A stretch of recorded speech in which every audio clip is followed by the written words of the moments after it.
I want to begin today's broadcast by saying that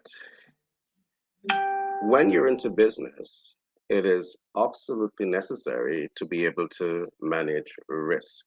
Risk mitigation is an essential part of doing business. Today, what I want to do a deep dive into looking at some critical aspect of risk analysis as it relates to real estate investment and what are things to look for in the risk mitigation process.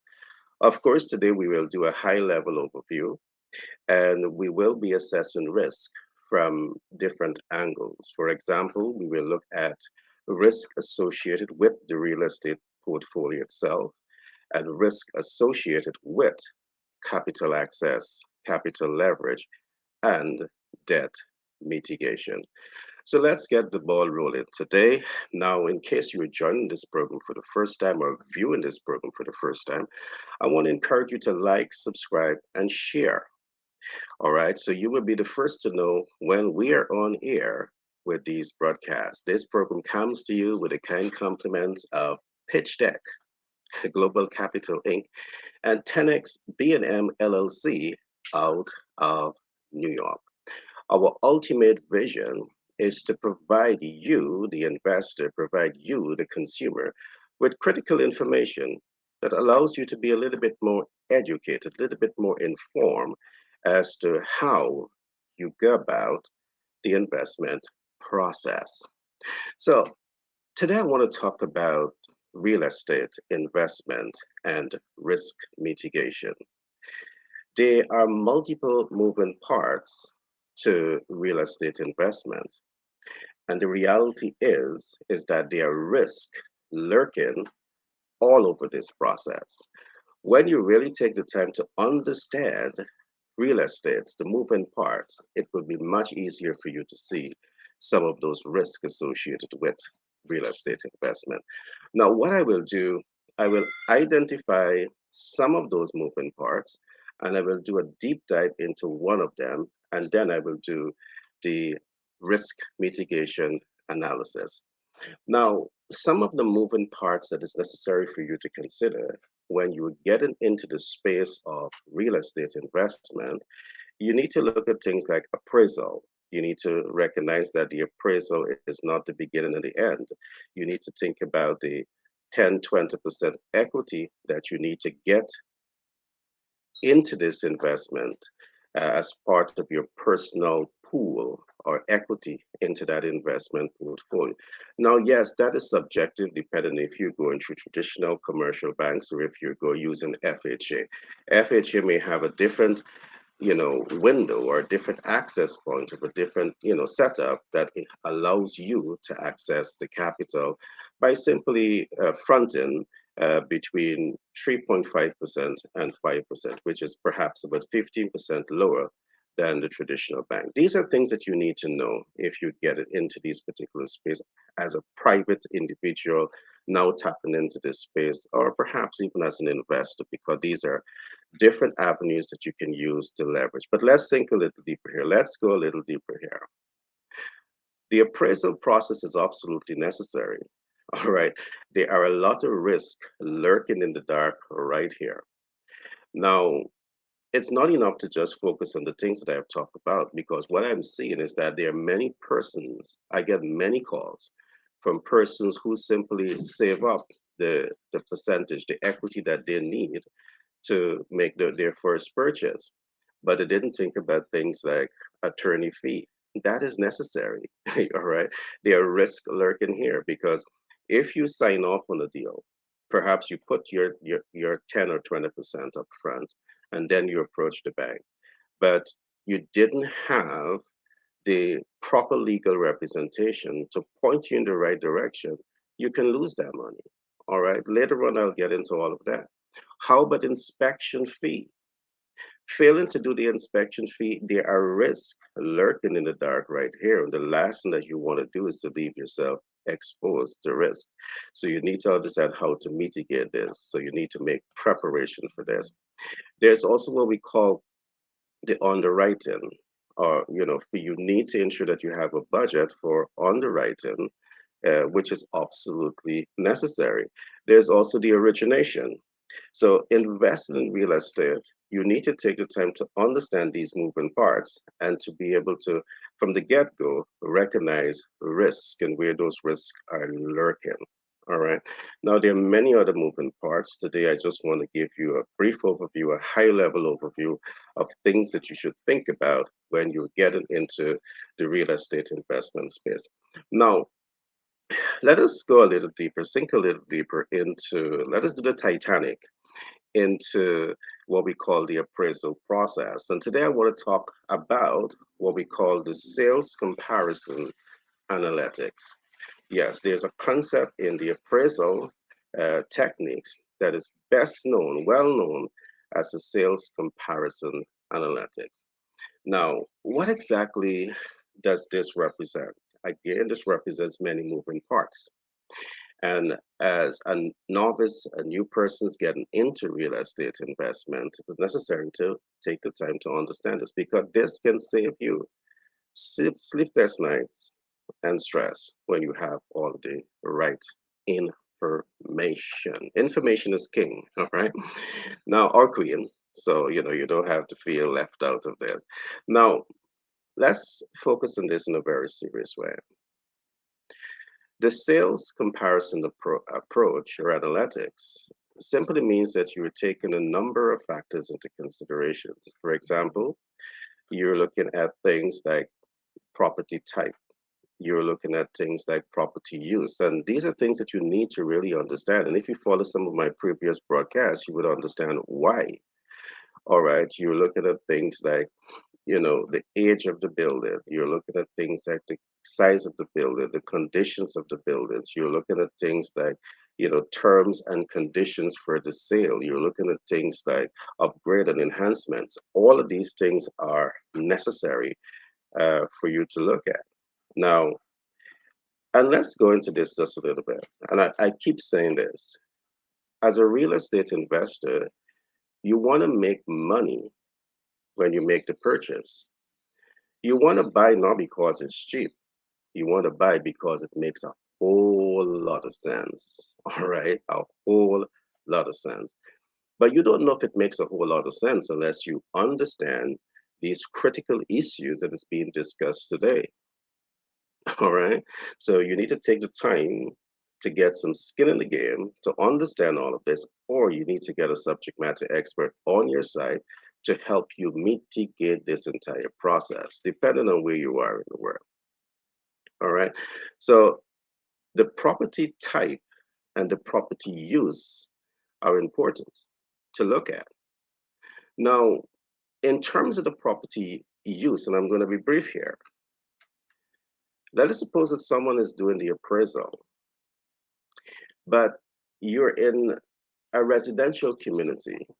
But in the residential community, you are leveraging your estate as an income property. The person who is actually doing the appraisal may not necessarily know that. You might be legally doing this also, but the appraiser may not know this.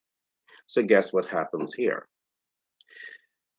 They leverage the sales comparison analytics and didn't take into consideration some a concept that we call the income capitalization analytics. And the income capitalization, largely based on the fact that this is an income property, will simply drive up the value of the estate. In the case of you're selling, all right? So this too is something for you to look at because you may buy it cheap, you may renovate, and then you drive the cost up. But you instead of putting the estate back to the market as a residential estate, you put it to the market as an income property. And because you put it to the market as an income property, the evaluation, the appraisal is much higher. If you don't know this, you lose money here. And as a private equity investor that invest in real estate, You don't want to leave the negotiation table and leave monies on the table. That's not how we do it. All right. So there are risks all throughout this entire process, and you need to understand it. Now, I want to just shift gears a little bit, but just before I shift gears into other areas of risk, I want to summarize this. Now, let us suppose that you cover all bases as you get into the real estate investment market, meaning that you were able to look at things like the appraisal fees. You were able to look at things like, the appraisal, you look at things like attorney fees, you look at things like origination fee, you look at things like inspection fees, you look at things like underwriting fees. You're able to cover those bases. You cover the basis of things like title search, and you cover the basis of things like the PMI.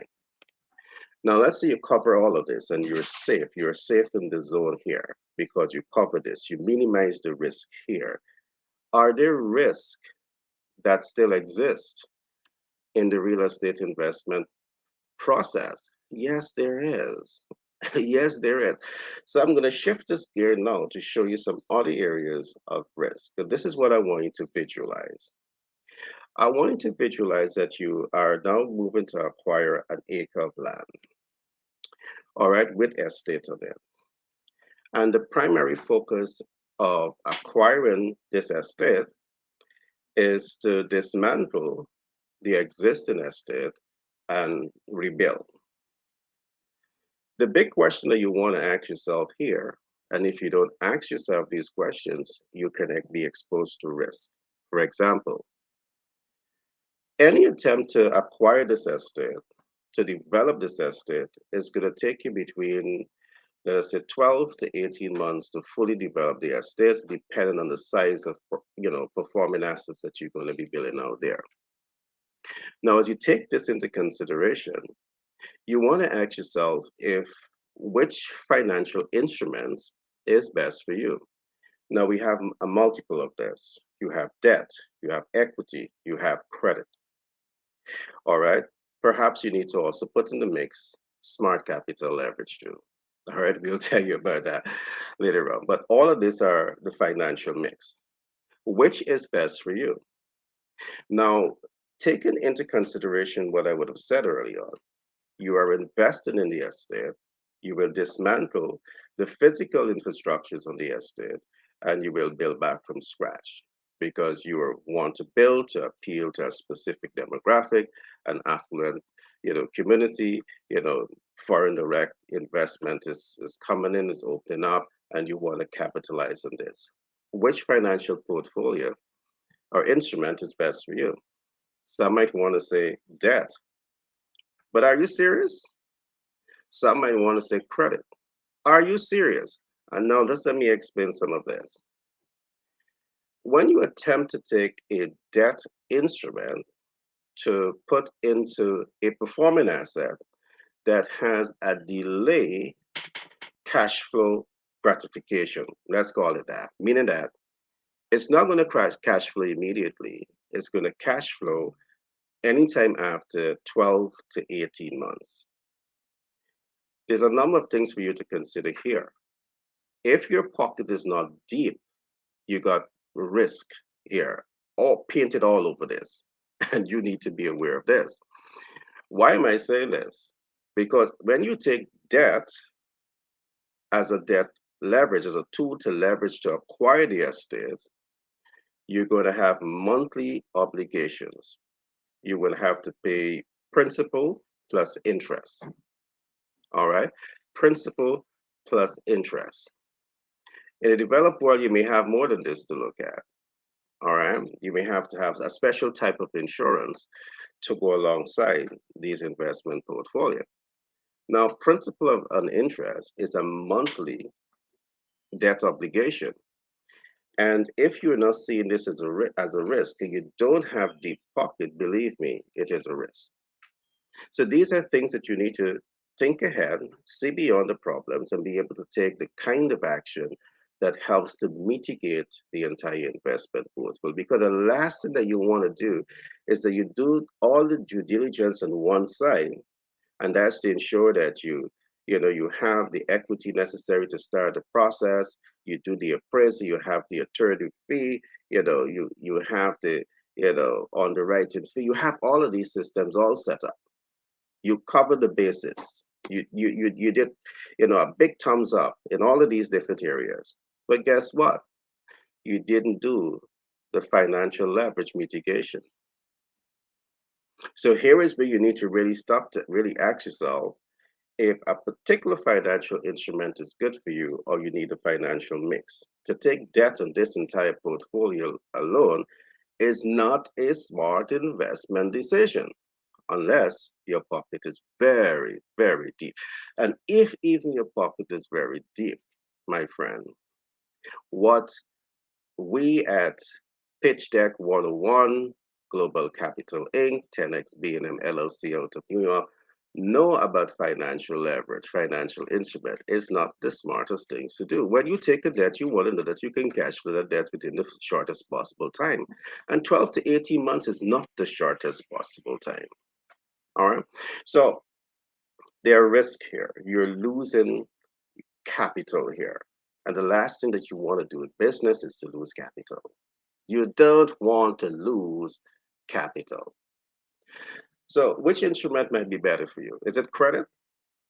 One may want to say yes. Credit, if you understand what you're doing when you play in the credit space, you may be able to acquire credit at 0% APR. What? 0% APR? That's like magic in your hands. If you're able to acquire large sums of capital with 0% APR for this long period of time, because sometimes it happened at 6, 12, or 18 months, perhaps it's something for you to think about. This is what I'm going to throw in here. Solid investors that really understand financial instruments, that really understand how to play the game, they will have credit capital, business credit, as a form of capital access. And if you never heard me say this before, I'm going to say it now. You have the biggest supermarket in the world, Walmart. They have over 500 trade lines. Yes, 500 trade lines. They're able to stock their entire, you know, super mall, stock it out, and not have to worry where the cash is going to come from because they're able to leverage business credit. All right, and by the time it reached that point to interest accumulation or the debt to accrued interest, they already offset that. All right. So I'm just saying that these are important concepts for you to think about when you are getting into real estate investment and you want to really take the time to mitigate risk. The best instrument that I would normally talk about here is what we call the equity. Yeah, equity. Why equity is important? And in the equity space, you may be able to tap into angel, you may be able to tap into the VC venture capitalists, you may be able to tap into private equity investors, you may have a joint venture partner. You have all of these different players that may come alongside you because you have a bankable project, you have a fundable project, you have done the due diligence, the market analysis, and you understand the space that you're playing in. So you're now able to bring serious investors on board with you to help you move a process of cash flow maximization forward. Which instrument is best for you? If you don't know this, you're exposing yourself to risk. And as an entrepreneur, you want to know that you're able to mitigate risk because if you're not mitigating risk, you're going to lose a whole lot of money. A whole lot of money. You're going to have stress and sleepless nights. And you know what's going to happen from there? Your blood pressure going to start to rise. But that's not what you want. All right? That's not what you want. So I trust today's concepts that we have looked at really help you. The last thing that I want to throw in here is that as you look at real estate investment and risk mitigation, it is really necessary that you take the time to understand financial instruments. This is what's going to be your game changer. The last element that I want to add here is smart capital. Yes, perhaps you might have never heard about it.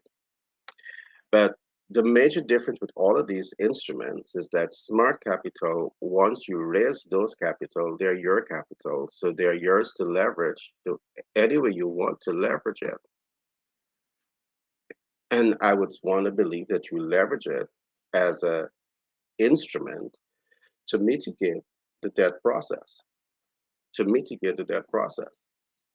All right, so that's it for today. So let's let me do a quick summary. We talk about risk associated with real estate investment, and we look at it from two standpoints. We look at it at all the risk associated in the pre-purchase, and we look at it at all the risk or some of the risk associated with leveraging financial instruments. All right, so there you had it. I want to give a little icing here today as I close out today's program. I'm seeing many persons across the world very often talk about debt mitigation and stay out of debt. Is that the right thing to do? Is that the right thing to say? And I want to say this is not a clear cut answer for this. I want to say yes and no. If it is that you just want to exit debt and to be comfortable that you are debt free, just to, get, some adrenaline rush because of doing that, perhaps yes. But if your focus is on building wealth to cash flow maximize, to create generational wealth and perhaps intergenerational wealth, debt avoidance is the most absurd thing for you to perhaps think about. You need debt, a whole lot of debt, but just don't get into debt if you don't understand how to play the debt mitigation, process. The smartest people, the wealthiest people in the world, they understand debt mitigation. So if you want to be among some of the smartest people who are building wealth across the world, take the time to understand that. If you don't have the time to do this, get a PFA, a professional financial advisor that can come alongside you and really work with you to really help you to understand how to bounce that ball around, how to navigate the process, how to navigate that car to avoid an accident. The last thing that you want is an accident. The last thing that you want to do when you're going into these spaces to expose yourself to risk. You don't want to invest in a real estate portfolio and it got risk lurking all over you. And I want you to look back at some of the programs that we talk about. You have, things like physical, depreciation. How does all of those things affect the portfolio? You have functional obsolescence. How does all of those things affect the portfolio? You have economic obsolescence. How does all of these things affect the portfolio? So, in getting into this space, you want to be certain that you are informed or at least have people alongside you that understand how the game is played. Now, I want to encourage you, if you find this kind of information interested, I want to encourage you to like, subscribe, and share. I would so much appreciate that. It will help our algorithm, to reach more people. Our mission here is just to provide you with this content of information, these content of information that will help you to make better business decision, better investment decision. In the event that you're joining me for the first time, my name is Gary Thompson. I'm a business development consultant by profession. I'm a humanitarian by nature and the self-published author for several books, including 10x Branding and Marketing Blueprint, The Psychology of Money, and Impact Marketing and Branding, just to name some of my books. I want to encourage you to go to my website, the company's website, which is pitchdeck101.org. It's showing right to your screen right now, pitchdeck101.org. Find our contact page. Send us the word mastermind, mastermind, and you too can come into our mastermind community where you can start to learn how to build a brand and have global impact and how to build a brand and cash flow like a pro.